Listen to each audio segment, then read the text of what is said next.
안녕하세요. 너희가 비뇨를 아느냐? 너희가 비뇨의학을 아느냐? 예, 저 이제 저번에는 BGM 뭔지 몰랐는데 이제는 브금 이제 알고 있습니다. 오늘 그 간질성 방광염에 대한 얘기를 좀 드리려고 하는데요. 사실 간질성 방광염만큼 뭔가 좀 썰이 많고 그리고 뭔가 조금 이상한 좀 정보도 많고 뭐 이런 병들은 드문 것 같습니다. 많은 분들이 이 간질성 방광염이 정말 뭐 불치병이냐, 난치병이냐, 아니면 뭐 치료가 가능한, 접근이 가능한 그러한 병이냐, 질병이냐, 뭐 이런 고민들이 많으실 텐데, 예, 제가 드렁큰 타이거의 이 랩을 되게 좋아합니다. 그래가지고 그냥 BGM처럼 한번 시작을 해봤어요. 그래서 오늘은 그 간질성 방광염에 대한 질환을 좀 잘 정리해서 여러분들한테 좀 설명을 드려보려고 합니다. 사실 비뇨기과 의사들한테는 사실 이 질환이 좀, 그러니까 저희 의사들한테도 상당히 좀 도전적이고 그리고 좀 뭔가 좀 더 연구해야 되고 좀 더 많은, 더 정확한, 더 좋은 치료법을 제시해야 되는 그런 중요한 질병인 거는 저희도 알고 있거든요. 그런데요, 이 질환은 많은 분들이 어떤 특별한 타입, 형태를 좀 보이고 있습니다. 오늘은 그 얘기를 좀 드려보려고 하는데, 일단 첫 번째, 대부분 간질성 방광염의 환자분들은 여러 병원을 전전하다 오시는 경우가 아주 많습니다. 77세 여자 환자분이신데요. 이분이 말씀하신 내용을 그대로 그냥 타이핑만 해서 왔어요. 소변이 차면 외음부 전체가 아파요. 뭐 요도, 뭐 질, 뭐 항문, 어디 아픈지도 모르겠는데 전체가 너무 아프다고 말씀하시는 거예요. 특히 소변이 찼을 때. 근데요, 또 소변이 조금 차면 참기가 어려운 거예요. 아프니까. 그래서 소변 볼 때도 아프고 소변 보고 나서도 아프죠. 그리고 밤에 여러 번 깨고 여러 번 깨니까 잠을 못 이루시는 거예요. 그런데 이런 증상들이 너무 오래 지속되다 보니까 많은 분들이 정말 나는 죽고 싶어요. 너무 힘들어요. 막 이런 얘기를 막 하는 겁니다. 그런데요, 이런 환자분들이요, 물론 저도 마찬가지예요. 처음에 비뇨학 가든 또 이제 우리나라 같은 경우는 여성분들이 이런 비슷한 질환이 있다면 비뇨의학과보다는 산부인과를 먼저 가시거든요. 어딜 가거나 먼저 소변 검사를 해볼 겁니다. 왜요? 소변 볼 때 아픈 통증이 있다고 하니까요. 우리가 보통 알고 있는 급성 방광염, 방광염의 1번 증상도 배뇨통증이거든요. 소변 검사에서 염증이 보입니다. 염증이라고 하는 거는 균이 보인다는 뜻이 아니라 이 균과 맞서 싸우는 염증 세포, 백혈구가 보인다는 얘기입니다. 그러면 저도 마찬가지로 항생제를 처방 분명히 할 거예요. 그런데요, 이분들이 항생제를 여러 번 드시고 잘 드셨다 하더라도 증상이 좋아지지가 않습니다. 염증이 보이는데 항생제를 써도 좋아지지 않는다고요? 예, 이 분들을 소변 배양 검사를 한번 잘 해보면요, 실제로 배양 검사에서는 균이 검출되지는 않아요. 이게 조금 어려운 이해가 될 수 있는데 여러분들한테 이런 말씀을 좀 드려볼게요. 그러니까 방광이에요. 방광, 소변이 있는데 어떤 균이 들어와요. 균이 들어와서 염증을 일으켜요. 이거 우리 염증이라고 해요. 균 때문에 생기는 염증, 항생제를 써야 할 겁니다. 그렇죠? 근데 제가 가려워서 긁어요. 긁었더니 상처가 돼요. 이것 또한 염증이라고 하거든요. 이 염증에는 항생제를 쓸까요? 제가 드리는 말씀은 균이 일으키는 염증은 항생제를 쓰지만 상처가 일으키는 염증은 항생제가 소용이 없는 겁니다. 실제로 간질성 방광염은 이름은 방광염이지만 항생제를 쓰는 질환이 아니거든요. 이분들 소변 검사를 보면 많은 백혈구가 보이긴 하지만 여러 번의 배양 검사에서 대출 배양되는 균은 없습니다. 뭐 좀 어려운 말로 팸스와 댐스를 나눠서 하긴 하는데, 팸스는 패소전, 그러니까 균에 의한 감염, 댐스는 데미지, 상처에 의한 감염을 얘기하는 거거든요. 염증을 얘기하는 거거든요. 그러니까 항생제가 오남용돼서 오실 가능성이 많은 거죠. 이 간질성 방광염이라는 질환을 갖고 계신 환자분 자체가요. 두 번째 한번 사례 볼까요? 첫 번째 77세 여성 환자분이었고 아프다고. 근데 이분 57세 여자 환자분이시거든요. 잘 봐요. 아랫배, 회음부, 항문까지 칼로 찌르도 너무 아파요. 병원에 오셨는데 거의 울먹이셨어요. 근데 특징적으로 소변 마려운 느낌은 나는 잘 모르겠고 그냥 너무 아파서. 그러니까 소변이 좀 차면 너무 아프니까 소변을 본다는 겁니다. 화장실 너무 자주 가고 그래도 소변 보고 나면 조금 편해요. 자, 그다음 환자분 볼까요? 남자 환자분이신데요. 52세 남자 환자분. 요도 끝이 너무 아파요. 소변을 보는 마지막쯤에는 회음부까지 아파요. 남성의 회음부는 고환과 항문 사이를 회음부라고 하거든요. 여기에 통증이 너무 심해요. 빈뇨, 화장실을 너무 자주 가는 걸로 괴롭습니다. 그다음 사실 간질성 방광염의 경우에는 이게 유병률이라고 하죠. 환자분들은 여성분들이 훨씬 압도적인 거는 사실이에요. 압도적인 거는 사실이지만 여성뿐만 아니라 남성분들도 간질성 방광염이라고 하는 질환에 걸릴 수 있다는 것을 보여드리기 위해서 오늘은 제가 남성분의 케이스를 조금 더 넣어서 온 거는 사실인데요. 69세 남자 환자분 소변이 차면 이분은 소변이 차면 그러네요. 아랫배와 요도가 너무 아파요. 그리고 밤낮 없이 화장실을 가야 해요. 소변 봤는데요. 보고 나면 좀 편안해요? 그런데 또 가야 할까 봐 너무너무 무섭고 두렵다는. 간질성 방광염의 특징 중에 하나가 통증입니다. 아파서 괴로운 병이거든요. 아파서 괴로운 병.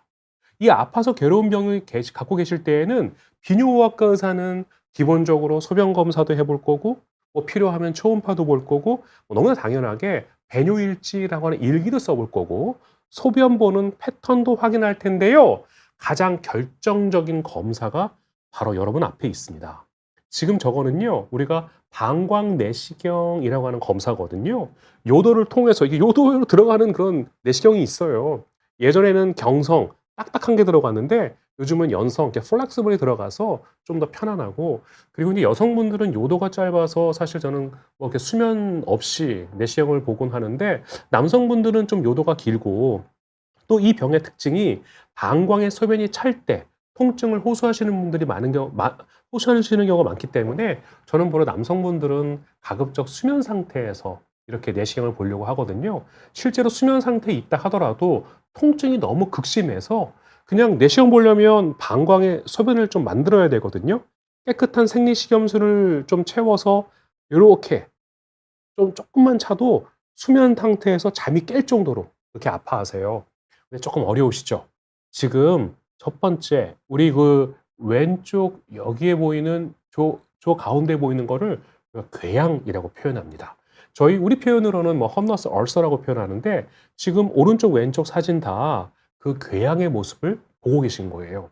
비뇨기과 의사가 진단을 했습니다. 가장 중요한 진단의 도구는 방광 내시경이거든요. 방광 내시경에서 이런 궤양 모습이 나오면 이 치료 방법은 절대적으로 수술입니다. 이거는 수술 위에 다른 답은 사실 없어요. 물론 이 궤양이 조금 더디게 진행하는 경우에 또 수술을 너무 하기 싫다라고 하시는 분들한테는 방광에다가 약물을 넣는 치료를 한다든지 또 드시는 약도 처방하고요. 이제 그런 거를 통해서 증상을 좀 조절해 가겠습니다만, 간질성 방광염이 의심되는 경우 내시경상에서 궤양이 보인다? 그럼 이건 정답지는 뭐라고요? 예, 수술입니다. 저기 보이는 궤양을요, 이렇게 내시경을 통해서 이렇게 쉽게 말하면 지지는 겁니다. 그냥 지지면 끝나요. 내지는 이렇게 얇은 포를 뜨듯이 이렇게 떠냅니다. 그럼 저 궤양 부분이 사라지겠죠? 아유, 얼마나 드라마틱하게 좋아지는데요. 증상은 수술과 동시에 바로 깨끗하게 좋아집니다. 아까 전에 앞에 제가 보여드렸던 이 네 분의 환자분, 정말로 아파요, 아파요, 아파요, 아파요, 아파서 나는 죽고 싶어요 라고 표현하셨던 환자분들도 수술 이후에 정말 감사합니다. 그리고 너무 행복해요. 이제 이런 표현들을 하시는 거죠. 절대적인 진단 도구는 방광 내시경입니다. 그리고 실제로요, 우리가 방광 내시경 보기 전에 소변 검사를 하고 배뇨일지를 써오세요라고 말씀을 드립니다. 배뇨일지 지금 보시면 거의 시간마다 소변을 보세요. 근데 소변 보는 양도요, 되게 적어요. 정말로 많아야 뭐 100일 좀 넘는다든지 그게 아니면 대부분 뭐 50에서 100 사이로 이렇게 소변 보시거든요. 얼마나 괴로우시겠습니까? 보통은요, 우리는 150 정도 양일 때 요일을 느끼고 실제로 300 정도일 때 소변을 보러 가거든요. 정말 괴로우실 거예요.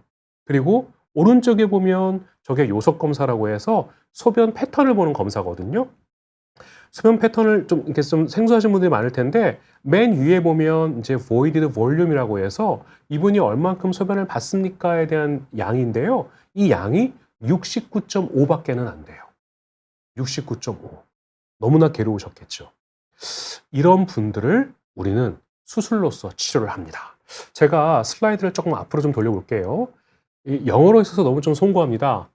ICBPS라고 저기 써 있는 저 용어가 간질성 방광염을 뜻하는 용어입니다. 원래 우리는요, 여러 가지 특징들로 나누어서 5가지 타입을 보통, 물론 최근에는 뭐 9가지 뭐 그렇게 설명하기도 하는데 5가지 타입이면 웬만한 질환들은 다 걸러지거든요. 총 5가지가 있는데 맨 처음 보면 1번 IC Hummus ulcers라고 써 있습니다. 그리고 이거는 클래식한 가장 어떤 전통적인 간질성 방광염의 모습을 하고 있어요. 증상은요, 저 영어로 써 있습니다만 통증이 아주 특징적이에요. 방광 안 그리고 유레스라 요도 특히 소변 보는 거와 함께, 그리고 얼마나 극심한 통증인지 bladder spasm, 그러니까 방광에 막 이렇게 경련이 일어나는 것 같은 그런 큰 통증을 호소하시거든요. 그런데 트리트먼트 치료 뭐라고 써 있어요? 네, cauterization. 저게 바로 지진다는 뜻이거든요. 지지거나 이렇게 도려내거나, 아파서 오랜 기간 괴로웠다. 그러면 내시경을 확인할 거고, 만약에 궤양이 보인다면 이거는 수술적인 방법으로 접근을 하는 게 옳겠구나. 2번째 타입이 있습니다. 사실 이 2번째 타입도요, 여성분들이 아주 압도적입니다. 여성분들이. 그런데 오늘 저는요, 남성분들만 케이스를 4개를 좀 모아봤어요. 왜 그러냐면 남성 환자도 있거든요. 계시거든요. 그런데 잘 보세요. 화장실을 자주 가요. 화장실을 자주, 동원 참치님, 네. 음부통증 스트레칭. 너무 훌륭하죠. 예, 감사합니다. 예. 그리고, 58세 남자 환자분, 소변을 못 참고 지려요. 요실금 증상이 있구나. 소변이 자꾸 마려워요. 자꾸 소변 보고 싶은 느낌이 드는 모양입니다.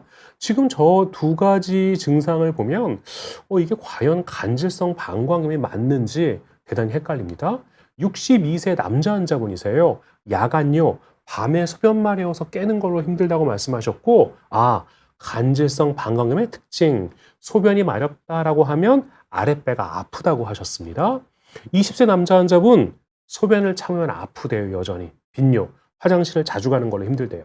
자, 우리가요, 화장실을 자주 간다, 이런 증상을 가지고 우리 비뇨기과를 방문하죠. 그러면 일단은 비뇨기과 의사는 염증이 있는지를 고민할 거고, 과민성 방광이나 신경이성 방광처럼 방광 기능에 문제가 있는지를 확인할 겁니다. 그리고 과민성 방광이라고 하는 질환이 맞다면 10분 중에 8분 정도는 대부분 약물로서 치료가 되죠. 그런데요, 약물로 치료가 되지 않는 경우, 조금 어려운 말로 우리 용어로는 refractory OAB라고 하는데요. 뭔가 약물에 반응하지 않는 이런 과민성 방광의 모습이 있을 때 이걸 혹시 우리가 진단으로 놓친 건 아닌가를 뭔가 확인하기 위해서 다시 한번 배뇨일지를 확인하고, 그리고 방광 내시경 등을 확인하는 경우도 있습니다. 요거 한번 볼까요? 김철희 님께서 간질성 방광염으로 젤미론을 복용한 지 1개월이 됐습니다. 식후 복용하는 줄 알고 복용했는데 그래서 복용하기 시작했습니다. 아니요. 우리가 내성이라고 하는 거는 보통 내성에 대한 얘기는 항생제라든지 통증과 관련된 진통제에서 주로 쓰는 얘기입니다. 그러니까 약의 효과가 떨어졌을까에 대한 염려는 맞아요. 우리가 뭐 젤미론이라든지 개그론이라든지 펜폴 이런 약들은 간질성 방광염을 치료하는 가장 기초적인 기본적인 약물이거든요. 우리 방광 안쪽에 개그층이라고 있는데 이 글라이코스 아미노글라이칸이라는 이 층이 망가져서 간질성 방광염을 일으킨다라고 우리는 알고 있기 때문에요. 그런데 이 약은요, 공복에 드시는 게 좋습니다. 그래서 보통 저는 환자분들한테 하루에 3번 복용을 하실 때에는 아침에 일어나자마자 드세요라고 말씀을 드리고요. 그리고 점심 식사하기 1시간 전에 드시거나 식사를 하셨다면 2시간 정도 지나서 드세요라고 말씀을 드립니다. 저녁도 마찬가지죠. 야간에는 가급적이면 물을 안 드시는 게 좋기 때문에 저녁 식사하시기 1시간 전 이렇게 드시거나 아니면 아침, 저녁으로 이렇게 좀 약을 나눠 드시라고 말씀을 드리는데요. 지금부터 잘 드시면 됩니다. 분명히 좋아지실 거예요. 진단만 정확하다면, 간질성 방광염이 맞다면 요 젤미론, 펜폴, 게그론 계열의 약물은 약을 길게 써야 되는 거기 때문에 염려 마시고 아직 1개월이면 이제 시작이신 겁니다. 지금부터 잘 드시면 됩니다. 아무 염려 마세요. 자, 다음으로 좀 넘어가 볼게요. 그래서요. 예. 그래서 보통 우리는 과민성 방광 환자냐? 이제 여기 좀 헷갈릴 수 있단 말입니다. 어느 정도 약물 치료를 했는데 반응하지 않아요? 그러면 진단을 다시 한번 잘해 보려고 노력을 합니다. 진단을 합니다. 그런데요. 이 진단의 특징, 가장 중요한 도구 중에 하나, 이것 또한 방광 내시경입니다. 그런데요. 아까 전에 제가 첫 번째 타입, 궤양 타입을 설명드렸을 때는 그냥 경험 있는 비뇨기과 의사들은 알아요. 그냥 내시경을 딱 보면 궤양이다. 그런데 이 타입은요. 궤양은 아니에요. 궤양은 보이지 않는데 대단히 특징적인 게 뭐가 있냐면요. 우리 이래요. 방광은요. 풍선을 후 불어요. 그럼 풍선이 확 늘어나죠. 이렇게 후 부는데 잘 늘어나는 풍선 같은 이런 느낌이 원래 방광의 기본적인 느낌이거든요. 그런데 호흡으로도 늘어나지 않는 뭔가요 딱딱한 마분지 같은 느낌이 들거든요. 우리 용어로는 수능도, compliance라고 하는데 뭔가의 수능도가 떨어지는 듯한 느낌의 방광이 있습니다. 막 잘 안 늘어나고 막 저항하려고 하는 것 같아요. 근데 이러다가 지금 잘 보이세요? 혈관이 엄청 충혈되어 있거든요. 혈관이 충혈되다가 급기야는 저렇게 피가 맺혀요. 우리 용어로는 글로멀레이션이라고 표현하는데 물론 최근에는 저런 것도 간질성 방광염의 아주 전형적인 특징은 아니다라는 연구가 나온 거는 사실이에요. 그런데 소변을 채울 때 어느 정도 일정 부분 채우고 나서 환자분들이 방광에 통증을 호소하고 이런 모습이 보인다 하면 이거는 우리 간질성 방광염 두 번째 타입. 이거는 블래더 월 타입이라고 하거든요. 우리나라 말로 표현하면 방광 벽 타입 이 정도가 되겠죠. 예, 이런 타입으로 진단을 할 수 있게 됩니다. 그런데 아까 전에 궤양이 보일 때는 수술이 답이라고 했거든요. 지금처럼 벽 타입, 월 타입이 의심될 때 가장 중요한 거는 드시는 약과 방광에다가 직접 약물을 투입하는 겁니다. 워낙 유명하죠. 이하루릴 이런 약물 들어보셨죠? 이런 약물을 넣으면서요. 그런데 실제로요. 간질성 방광염 환자분들은 너무나 큰 통증을 호소하시거든요. 너무나 큰 통증을 호소하시기 때문에 이제 거기다가 무슨 헤파린 칵테일이라고 해서 여러 가지 약물을 넣을 수 있는 것들이 있긴 있거든요. 근데 실제로 넣었을 때 더 많은 통증을 호소하시는 경우가 아주 많습니다. 그래서 지금은 상용화되어 있는 그리고 이렇게 인정을 받은 그런 약들이 있거든요. 그런 약들을 넣으면서 우리는 치료를 하는 거예요. 실제로 이분들 배뇨일지를 써보세요라고 말씀을 드리면 지금 배뇨일지 왼쪽에 보이세요? 아까와 마찬가지로 물론 아침 첫 소변은 200 정도까지 보시긴 하시지만 낮에는요 거의 100cc 미만으로 지금 보이세요? 한 30, 20, 10 이렇게 막 소변 보러 너무 자주 보러 가거든요. 오른쪽에 우리 병원에서도 소변 보세요. 지금 소변 많이 오시죠? 소변 보세요. 예, 소변 보는 양이 21.4밖에 안 돼요. 그런데요, 이분들한테 꾸준하게 약물 치료를 합니다. 그리고 방광에다가 약물을 넣어요. 처음에 한 달간은 매주, 그 다음에는 2주 간격, 한 달 간격, 이렇게 약을 씁니다. 놀라지 마세요. 6개월이 지났습니다. 지금요, 소변 보신 양이 무려 355cc예요. 이거 어때요? 간질성 방광염, 불치병이라고 생각하세요? 난치병인가요? 진단만 명확하다면요, 상당히 잘 치료할 수 있는. 물론, 만성화된 상태이기 때문에 약물을 좀 오래 써야 하는 그런 좀 부담감이 있는 건 사실이거든요. 그런데 정말 좋아질 수 있는 그러한 질환입니다. 간질성 방광염만큼 중요한 분도, 진단이 중요한 질환도 드물어요. 근데 사실 모든 것들은 마찬가지죠. 모든 질환은 진단만 정확하다면 치료는 교과서에 나와 있는 거거든요. 제가 이거 좀 질문만 좀 해결하고 넘어갈까요? 구로마유 님께서 이렇게 질문해 주셨네요. 어 예, 현재 간질성 방광염 진단을 받으시고 그렇죠. 그러니까 여기서 인제 제일 중요한 약물은 젤미론이에요, 젤미론. 그러니까 개그라고 하는 글라이코스 글라이 아미노글라이칸이라는 그 층이 망가져서 그거를 회복시키는 데 도움이 되는 약이거든요. 이 약이 핵심이 되는 약일 겁니다. 예, 탐스민이라고 하는 거는 인제 알파 블로커라고 해서 소변을 좀 편하게 볼 수 있게 도와주는 약물이고요. 이 유로박솜이라면 뭐 여자 환자분이라면 인제 이게 만성 방광염의 형태를 좀 띌 테니까 남자분 그러니까 탐스민을 썼다는 거는 남자분일 가능성도 있을 것 같은데 남자분이라면 하여간에 뭔가 감염 내 면역력을 올리기 위해서 처방한 약인데 여기서 가장 핵심이 되는 약은 저는 젤미론. 예. 바지락 술집님 젤미론 캡슐이 간질성 방광염에 쓰이는 것 같은데 전립선염으로 인한 빈뇨가 있을 때 처방해 주나요? 그리고 이 약으로 인해 빈뇨가 개선될 수 있는지도 궁금합니다. 사실 전립선염, 전립선염 또한 만성 골반통 증후군 중에 하나고 전립선염은요 크게 저는 이렇게 보거든요. 이게 세균성이냐 비세균성이냐. 세균성 전립선염이라고 한다면 인제 항생제를 잘 쓰는 게 중요할 거고 비세균성 전립선염이라고 한다면 뭐 잔뇨라든지 배뇨 증상을 조절하는 게 필요할 텐데요. 배뇨 증상이 있을 때 전립선염이 생길 수 있기 때문에 이 배뇨 증상을 개선시키는 데는 도움이 될 거고 그런데 이 배뇨 증상을 일으키는 원인이 만약에 월 타입 그러니까 방광과 관련된 문제가 맞다면 요 젤미론이라는 캡슐은 도움이 될 수 있습니다. 그런데요. 이거는 이제 바지락 술집님께서 고민하실 게 아니라 요 진단을 명확하게 한 우리 비뇨기과 선생님께서 잘 진단을 해서 뭐 요 약을 처방하시지 않을까 생각을 합니다. 전립선염 그러니까 만성 골반통 증후군이라는 측면에서는 충분히 그러니까 처방할 수 있을 것 같고요. 쪼끔 더 명확한 진단명으로는 간질성 방광염이 쪼끔 더 명확한 진단명일 듯합니다. 뭐 젤미론 뭐 쓸 수 있을 것 같습니다. 다시 좀 돌아가 볼까요? 슬라이드.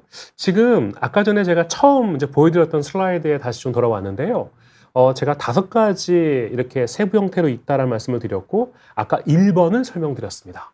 지금은 제가 2번을 말씀드렸거든요. 이 2번 블래더 월 타입이라고 설명을 하는데요. 이거는 특징이 있어요. 이제 frequency 막 밤낮으로 화장실을 자주 가고 urgency 소변이 급해서 참기 어려운 증상이 있는데 이 증상의 특징이 pain 통증이 bladder filled 소변 차면 통증이 발생하고 소변 보고 나면 편안해집니다.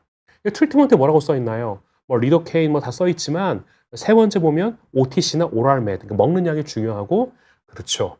bladder directed therapies 그러니까 방광에다가 직접 약물 이아로릴 같은 약물을 넣으면서 나한테 맞는 약을 찾아가는 과정을 잘 지내다 보면 이거는 분명히 좋아질 겁니다. 제가 슬라이드를 빨리 좀 넘겨 볼게요. 아까 전에 제가 이렇게 화장실을 자주 가고 통증 때문에 힘들어 하셨고 그리고 소변 보는 양이 오른쪽 요속 검사를 보면 21.4 밖에 안 되고 모양도 못 만들어 냈는데 6개월 지냈더니 이렇게 소변을 잘 보시더라. 다음 볼까요? 사실 두 분 다 여성 환자분이시죠. 조금 좀 증상이 좀 독특하죠. 음핵, 클리토리스와 요도가 늘 흥분해 있는 것 같고 늘 부어 있는 것 같아요. 그러니까 뭔가 좀 불편하고 안 좋아요. 그리고 화장실을 너무 자주 가고 소변이 참기 어려워요. 그러니까 요 실금까지는 아니지만 요 절박감으로 아주 괴로워하는 분이셨어요. 44세 여자 환자분 요도, 소변 나오는 입구 주변이 늘 싸하고 따가운 느낌이 있대요. 보통 인제 요도 주변에 저런 따가운 느낌이나 불편이 있다라고 한다면 이분이 지금 실제로 생리를 하고 계시냐? 생리를 하고 계신다는 거는 여성 호르몬이 충분합니까를 확인하는 거거든요. 근데 생리도 규칙적으로 잘 하시고 여성 호르몬의 부족으로 불편함을 느끼시는 분은 아니었습니다. 똑같이 절박뇨가 있고 소변이 새고요. 자위를 해야 할 것 같다는 느낌이 계속 그쪽으로 뭔가 불편이 있대요. 그런데 이게 성적인 자극인지 좋은 뭐 느낌인지 불편한 느낌인지 헷갈리는데 나는 그것 때문에 늘 불쾌하다고 말씀을 하십니다. 사실 이렇게 힘들어하시는 분들 똑같이 소변 검사, 배뇨 일지를 합니다. 그런데 요도에 뭔가 조금 더 불편한 느낌, 아픈 느낌, 통증 이런 느낌이 있는 분들한테는 방광 기능 검사라고 하는 요 역동학 검사라는 걸 합니다. 여러분들은 좀 어려우실 수 있는데 이제 오른쪽에 보면 이제 UPP 프로파일이라는 게 있거든요. 이 UPP 프로파일에서 우리가 이제 그러니까 요도의 압력을 측정하는 그 도구가 있는데 지금 잘 보이실지 모르겠어요. 지금 여기서는 안 보이시는 것 같다. 그러니까 저게 우리가 보통 요도 최대 압력이 있는데 그게 보통은 이제 뭐 30에서 많은 80에 왔다 갔다 할 텐데 보이세요? 무려 119나 됩니다. 그러니까 요도의 압력이 조금 높아요. 그리고요, 이분들의 특징이 이게 시진 내지 촉진을 하다 보면 아파하는 통증점이 분명히 있습니다. 제가 다시 앞으로 슬라이드를 막 넘겨볼게요. 간질성 방광염의 특징을 분류해서 크게 5가지 타입이 있다라는 말씀을 드렸고, 제가 1번 이 궤양해 보일 때는 수술, 2번 월 타입, 벽 타입의 느낌이 들 때에는 약물, 세 번째는요 마이오파시알 페인 타입, 그러니까 근막 통증 타입이라고 설명할 수 있는데요. 이분들의 특징이 우리가 요렇게 신체 검사를 잘 하다 보면 아파하는 통증점이 있더라. 이걸 우리 표현으로는 트리거 포인트라고 하거든. 이 트리거 포인트가 있으면서 화장실을 자주 가고 소변이 급하고 이런 것들을 호소하세요. 그런데 이분들의 과거력, 그러니까 어떻게 그동안 살아오셨어요? 어떤 약도 드시고 어떤 치료 받으셨어요를 들어보면 뭔가 예전에 사고를 당했거나 아니면 분만할 때 좀 난산이 있었거나 아니면 수술에 대한 과거력이 있었거나 이런 분들이에요. 이런 분을 어떻게 치료해요? 예, pelvic floor physical therapy. 물리치료가 핵심이에요. 제가 요즘 여러분들한테 뭐 요실금에 대한 이제 우리가 이제 이 너비냐, 그러니까 너희가 비뇨의학을 아느냐라는 걸 통해서 뭔가 약간 힙한 그런 새로운 정보를 좀 드리려고 하는 저희 좀 욕심이 컸거든요. 그런데 그동안 우리는요 수술이라든지 약물이라든지 이런 거에 계속 포커싱 맞추면서 우리는 지내왔어요. 뭐 저 또한 마찬가지고요. 그런데 여기서 계속 그동안 설명드리려고 했던 거는 근골격계. 그러니까 우리가 운동 내지는 물리치료로 회복될 수 있는 것들이 너무나 많거든요. 간질성 방광염의 이 세 번째 타입은요, 사실 제일 중요한 게 물리치료예요. 이 물리치료를 어떻게 잘 하느냐가 이거의 핵심입니다. 비뇨의학과 의사 입장에서는 정확한 트리거 포인트, 그러니까 통증점을 찾아서 거기에 ESWT라고 하는 체충격파를 주기도 하고, 그리고 매뉴얼로 이렇게 마사지라든지 근막 통증 마사지 등을 통해서 그걸 풀어주기도 하고, 자기장 의자에 앉아서 골반 근육을 이완시키기도 하고, 케겔 수축도 중요하지만 이완 하면서 골반 근육을 쉽게 말하면 말랑말랑하게 내가 원하는 대로 잘 만들 수 있는 게 이 치료의 핵심일 거예요. 물리치료 선생님들은 통증점이 여기구나, 이 근육에 문제가 있구나를 알아서 정말로 물리치료를 성실껏 잘해 주실 거고, 왜 지난번에 한희준 선생님께서 완드를 통해서 이렇게 내진을 하다 보면 정말로 이렇게 터트밴드처럼 이렇게 아파하는 그런 포인트가 있거든요. 완드로 이렇게 계속 근막을 치료해 주는 거죠. 그러면요 너무나 좋아집니다. 그러니까 간이성 방광염은요 진단, 어떤 타입이냐가 너무 중요해요. 너무 중요해요. 제가 5가지 페노타입 중에 오늘 4가지만 설명드리고, 물론 5번째는 너무나 좀 불쌍하고 힘든 케이스여서 오늘 제가 다 모으진 않고 다음에 또 한희 선생님과 같이 이렇게 여러분한테 말씀드릴 기회가 있을 텐데, 일단 3번째 타입. 근데 어때요? 궤양이 있고, 그리고 뭔가 방광벽에 문제가 있고, 그리고 근막에 문제가 있고, 어떤 전형적인 특징들이 있지 않습니까? 이 특징에 맞추어서 잘 진단하는 게 더 중요할 것 같아요. 또 질문 하나 좀 확인하고 넘어갈게요. 아직은 청춘이다. 예, 그럼요. 아직은 청춘이시죠. 저는 2달 동안 방광염으로 예, 항생제를 씁니다.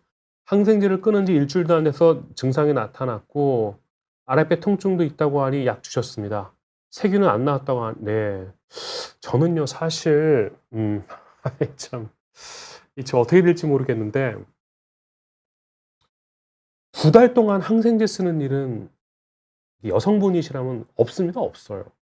없습니다. 그러니까 방광염이 아닌 거예요. 우리가 보통 말하는 급성 방광염이 아닌 겁니다. 그리고 방광염 증상이 제가 어떤 증상인지는 정확하게 모르겠습니다만 지금 방광염 증상을 다른 증상을 급성 방광염이 나타나는 거다라고 오해하셨을 가능성이 아주 크죠. 염증 반응도 마찬가지죠. 염증 반응도 제일 중요한 거는 이게 아까 말씀드린 패토젠, 그러니까 균에 의한 염증 반응이냐, 그러니까 데미지, 상처에 의한 염증 반응이냐가 더 중요할 것 같습니다. 실제로 소변 배양 검사에서 어떤 균이 자라는지도 궁금한데요.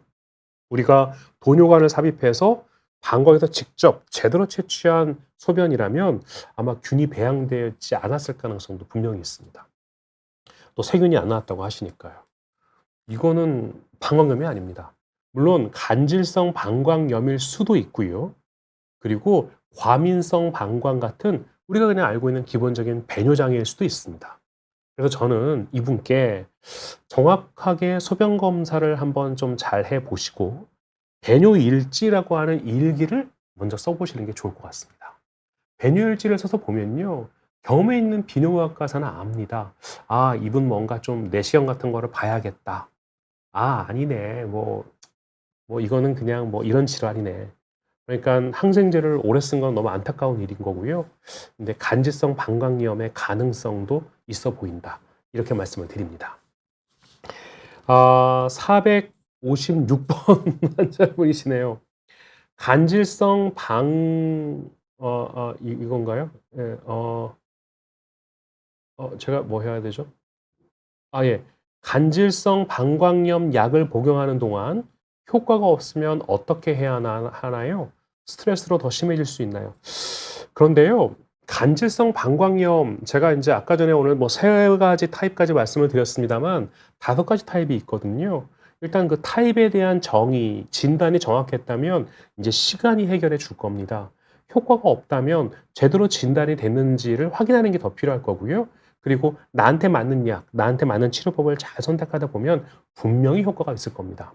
근데 사실요, 스트레스는 만병의 근원이거든요.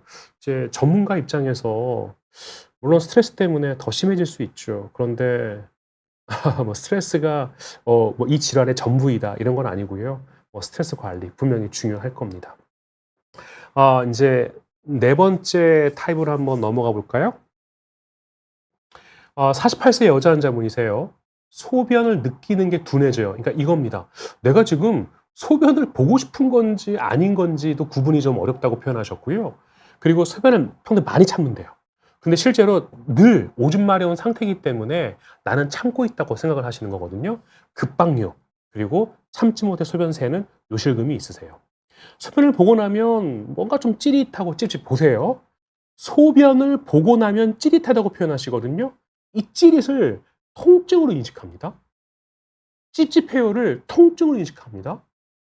근데 소변 검사를 보통 환자분들이 잘 못하는 경우도 있거든요. 오염된 검체를 받으면 진짜로 염증이 있는 걸로 보여요. 이분도 항생제 엄청 드시고 오신 분이에요. 그러니까 소변 검사를 정확하게 하는 게 너무나 중요할 거예요. 근데 이분의 특징, 왼쪽 허리. 서해부라고 하는 거는 이제 Y존이라고 하죠. 그 사타구니 쪽을 얘기하는 거거든요. 그쪽이 특히 아프셨대요. 근데 이분 특징, 앉아 있으면 너무 아프고 서 있으면 좀 나아지는 거예요.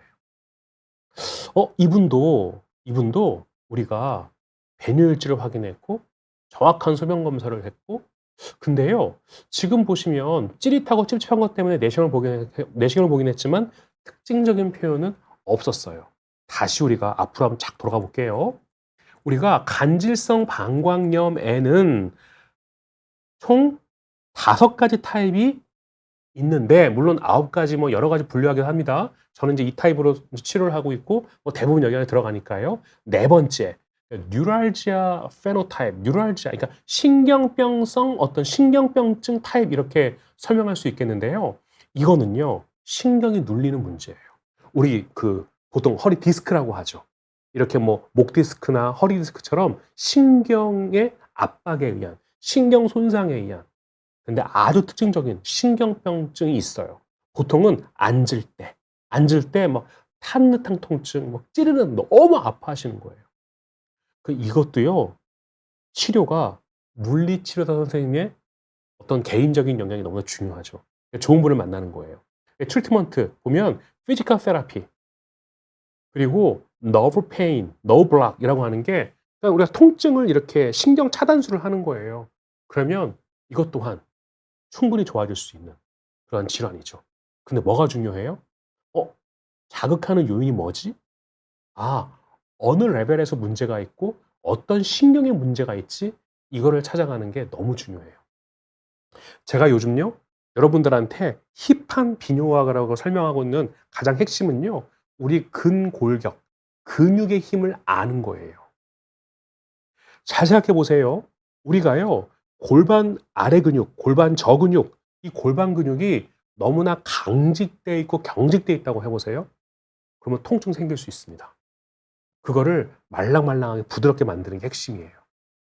이거는 남성 성건강도 마찬가지고요. 간질성 방광염에 있어서도 너무나 절대적이에요. 약물 다 좋아요. 그리고 뭐 평생 우리 약 먹고 살기는 어렵잖아요. 약을 중간에 줄이고 끊어가기 위한 방편도 바로 이 운동과 관련된 물리치료의 영역이에요. 저는 여러분들이 이거를 간과하지 않으셨으면 좋겠어요. 다섯 번째 타입이 있죠. 예, 이거는 멀티플 페인 디스오더. 이건 진짜 괴로워요. 그러니까 환자분께서 오시면 그냥 앉지를 못하세요. 너무 괴로우셔서.